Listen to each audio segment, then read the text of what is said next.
أكبر كذبة سوقوها علينا الغرب من 100 سنة وصدقناها.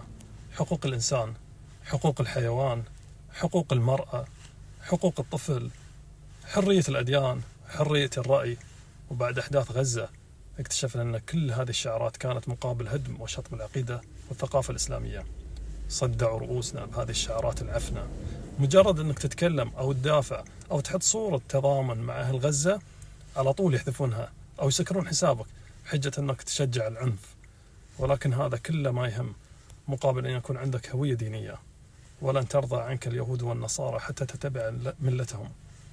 يبونك تكون بدون عقل، بدون وعي، بدون فكر، بدون ثقافة، بدون هوية، بدون دين. نفس اللي صار مع فرعون صار معهم الآن. طلع من عقر دارهم من يقف ويتصدى لهم من أبنائهم وبني جلدتهم. ويمكرون ويمكر الله والله خير الماكرين. سبحان الله.